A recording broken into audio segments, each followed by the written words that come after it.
নমস্কার দর্শক বন্ধুরা, শুভ বিবাহের আজকের পর্বের রিভিউ নিয়ে আমি পৌঁছে গেছি তোমাদের সামনে। বাংলা সিরিয়াল সমাচারে তোমাদের স্বাগত জানিয়ে আজকের পর্বের রিভিউ আমি শুরু করছি। প্রথমে আমরা দেখতে পাচ্ছি সুধার তো পেছনে লাগছে তেজ, বলে আপনার নাকে কিছু একটা প্রবলেম আছে।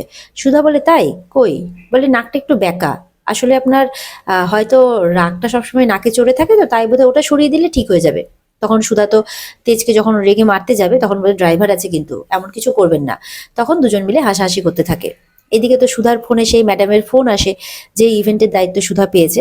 তাকে সুধা বলে দেয় যে আমরা ব্যাঙ্গালোরে পৌঁছে গেছি, আপনি কোনো চিন্তা করবেন না। বলে আচ্ছা ঠিক আছে, আপনি আপনার হাজবেন্ডকে নিয়ে আমাদের বাড়িতে অবশ্যই আসবেন, আমার তরফ থেকে নেমন্তন্ন রইল। এদিকে তো সুধাকে তার ইভেন্টে যাতে ভালো হয় তার জন্য কংগ্রাচুলেট করছে তেজ, বেস্ট অফ লাক জানাচ্ছে। এদিকে সুধা মনে মনে চিন্তা করছে যে এই শহরটাতে তার অনেক পুরনো স্মৃতি জুড়ে আছে, ভয়াবহ স্মৃতি, সেই স্মৃতিটা যাতে তার সামনে না চলে আসে, মানে সার্থকের কথা বলছে। এদিকে দেখা যাচ্ছে পাশের গাড়িতে সার্থক আছে তার গার্লফ্রেন্ডের সাথে। এটা নাকি তার 19 নাম্বার বিয়ে, আর সে তার গার্লফ্রেন্ডকে তার বোন সাজিয়ে নিয়ে এসেছে। বলে এবার সে খুব দেখে শুনেই বাজি মেরেছে আর কি, এদের অনেক সম্পত্তি, বিয়ে হলে নাকি অনেক সম্পত্তির মালিক হবে। এদিকে তো এই নিয়ে আনন্দ করতে করতে সার্থকের চোখ হঠাৎ করে সুধার দিকে যায়, সুধাকে দেখে ফেলে। ওদিকে সুধাও কথা বলতে বলতে সার্থকের দিকে চোখ যায়। সুধা তো তখন মুখটা লুকিয়ে ফেলে, যে যার ভয় করছিলাম সেই আমার সামনে এসে পড়লো। এদিকে তেজ বলে কি হয়েছে আপনার, আমি বুঝতে পারছি এই শহরে আপনার অনেক পুরনো স্মৃতি আছে যেগুলোকে আপনি ভুলতে চান, তবে চিন্তা করবেন না, আমি আপনার সাথেই আছি, আপনার কোনো ভয় নেই। এইভাবে আশ্বাস দিচ্ছে তেজ সুধাকে। তেজ বলে সবার জীবনে এমন না এমন কোনো ঘটনা আছে, আর সেই সময় হয়তো আপনার সেই ঘটনাটাকে অনেক বড় বলে মনে হয়েছিল, কিন্তু এখন সেটাকে অত বড় করে দেখার কোনো কারণ নেই, কারণ সময়ের সাথে সাথে ঘটনাগুলো অনেকটাই ছোট হয়ে যায়। সুধা তো ভয়ে তেজের হাত ধরে, বলে যে আপনি বলুন যে আমাকে ছেড়ে আপনি কখনো কোথাও যাবেন না। এদিকে তেজ বলে যে আমি আপনাকে ছেড়ে কখনো কোথাও যাব না, সুধার হাতে হাত দিয়ে বলে। আর এদিকে তখন সুধা আর তেজ একে অপরকে দেখতে থাকে। এদিকে তো দেখা যাচ্ছে মেচকা মেজমাকে নিয়ে এসছে ঘরে, একদম হাত ধরে টানতে টানতে, যে এবার মেরে তাকে উচিত শিক্ষা দেবে, যে সে নাকি খুব উঠছে। মেজমা তো ভয়ে একদম কাত, হাত পা জুড়ছে যে আর কিছু করবে না, আর ভুল হয়ে গেছে তার মস্ত বড়, সে আর কোনোদিনও কোনো কিছু করবে না, এরকম ভাবে বলেই চলেছে। মেচকা বলে যে সাপের 5 পা দেখেছো না, দাঁড়াও তোমাকে মজা দেখাচ্ছি। মেজমা তো খুব ভয় পেয়ে আছে। এদিকে দেখা যাচ্ছে তেজের মা ঠাম্মিকে বলছে যে এরকম ভাবে মেজো যে শাসন করছে, একটু আপনি দেখবেন না। বলে না, ওর বউকে শাসন করছে, একজন স্বামী তার বউকে শাসন করছে, ওই ব্যাপারে আমার কিচ্ছু বলার নেই। তখন তেজের মা বলে ও অ্যানিমিয়ার রুগী, ওর শরীর ভালো নেই, আপনি প্লিজ কিছু একটা বলুন। বলে কুলেখাড়ার রস খেলেই সব ঠিক হয়ে যাবে, তুমি এর ব্যাপারে একদম ঢুকতে যেও না। এদিকে তেজের মা বলে দাঁড়া তোর বাবাকে ডাকি, ডলিকে বলে। তখন বলে কাউকে ডাকতে হবে না মা, সব ঠিক হয়ে যাবে, চিন্তা করো না, এখন তার ওষুধ বাড়িতে চলে এসছে। এদিকে দেখা যাচ্ছে মেচকা যখন তার বউকে মারতে যাবে তখন কারেন্টটা চলে যায়, আর দেখতে পায় না যে মেজমা কোথায় গেল।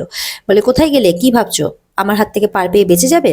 তখন দেখে হঠাৎ করে একটা লাইটের আলো তার মুখে কেউ মারছে। বলে যে কি ভাবছো তুমি, এরকম করে কি তুমি বেঁচে যাবে? এদিকে মেচকা যখন বেল্ট দিয়ে তার বউকে মারতে যাবে, মেচকা যখনই বেল্টটা দিয়ে মারতে যাবে তখনই একটা হাত এসে সে বেল্টটা ধরে নেয়। সেটা আর কেউ নয়, ঝিনুক। মেয়েদের জায়গা কারোর পায়ে নয়, আজকে আপনি বুঝবেন যে মেয়েদের অসম্মান করলে কি শাস্তি পেতে হয়, বলতে থাকে ঝিনুক। মেজমায়ের শাড়ি পরে এসছে ঝিনুক। মেচকা ভাবছে যে তার বউই আছে, তার বউই তাকে পেটাচ্ছে, সমানে চাবুক দিয়ে পেটাতে থাকে ঝিনুক। বলে এবার মেয়েদের জায়গা কোথায় এটা আপনারা ভালো করে বুঝবেন, আপনাদের মতো পুরুষ মানুষরা। এদিকে মেচকা মনে করছে যে তার বউই তাকে পেটাচ্ছে, মেয়েদের গায়ে হাত তুলতে গেলে যে এবার পাল্টা মার খেতে হবে এটা আপনি এবার ভালো করে বুঝবেন। মানে এরপরে যাতে মেচকা তার বউয়ের গায়ে, মানে মেজুমায়ের গায়ে হাত তুলতে না পারে, তার জন্য ঝিনুক এটা করেছে। এদিকে তো মেচকা ভয়ে দরজা খুলে পালিয়ে যায়, পালাতে পালাতে নিচে চলে আসে, আর তারপর ঝিনুক আসে না পেছনে। এদিকে মেজমা আসতে গেলে তার মেয়ে মানে রেশমি আটকে নেয়। রেশমি বলে এবার তোমাকে শক্ত হতে হবে, এবার ওই লোকটা শাস্তি পাওয়ার সময় এসছে, তুমি চুপ করে দাঁড়িয়ে থাকো। এদিকে তো মেচকার কলার ধরে উঠে আবার ঝিনুক পিটাচ্ছে, বলে ছেড়ে দাও, আমি আর করবো না, আমি আর তোমাকে মারবো না। ঝিনুক কিন্তু পিটিয়ে যাচ্ছে। এদিকে তাকে টানতে টানতে গিয়ে মেজমার পায়ের নিচে ফেলে, বলে এখানে হালকা, তুমি তো ওখানে কে?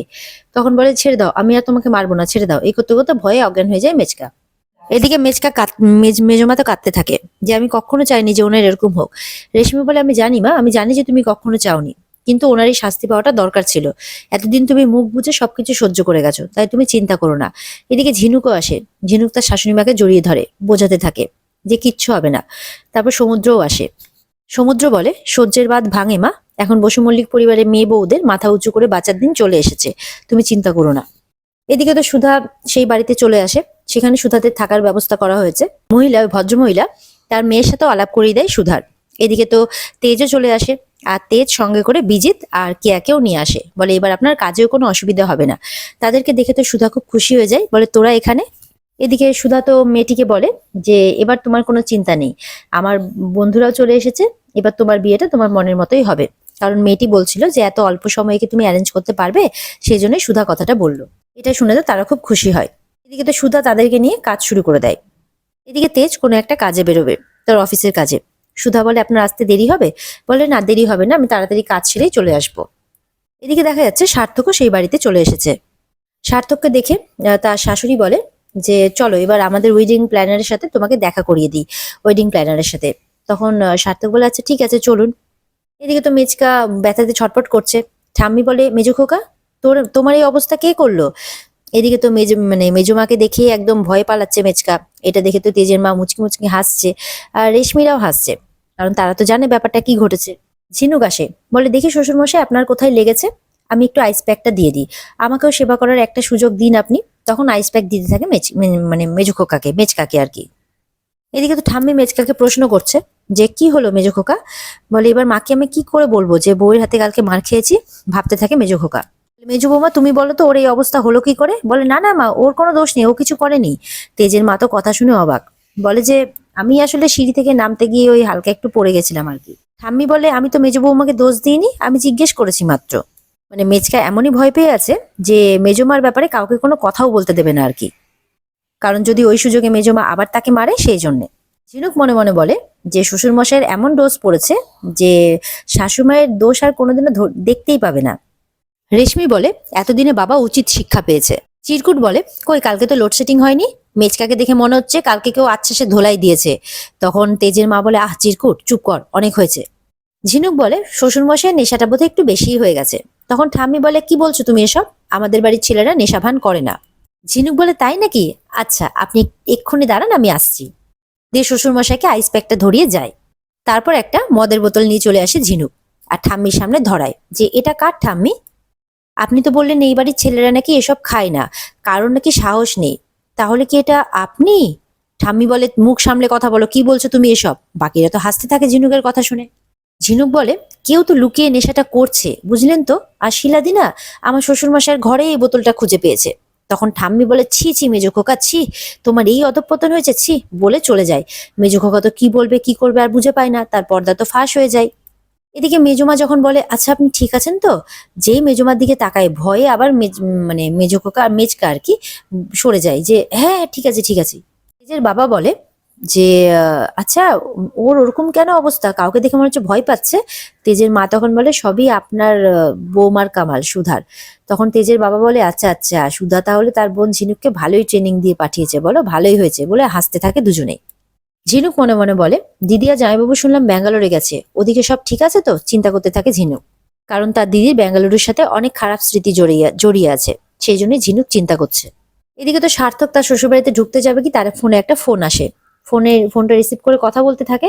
তখন তেজ বেরিয়ে পড়ে, তেজের সাথে তার ধাক্কাও লাগে, দিয়ে চাবিটা পড়ে যায় সার্থকের। যখন সার্থকের চাবিটা দিতে যাবে তখন ওদিক থেকে সুধা দেখছে, আর এখানে আজকের পর্ব শেষ হয়ে যায়। তো বন্ধুরা, এই ছিল আজকের পর্বের রিভিউ। যদি তোমাদের ভালো লেগে থাকে তাহলে অবশ্যই পর্বকে লাইক কমেন্ট আর চ্যানেলকে সাবস্ক্রাইব করে দেবে। আর এই পর্বের বিস্তারিত দেখতে অবশ্যই স্টার জলসার পর্দায় তোমরা নজর রাখবে। দেখা হচ্ছে তোমাদের সাথে আগামীকালকে নতুন পর্বের রিভিউ নিয়ে। ততক্ষণ সবাই ভালো থাকবে, টাটা।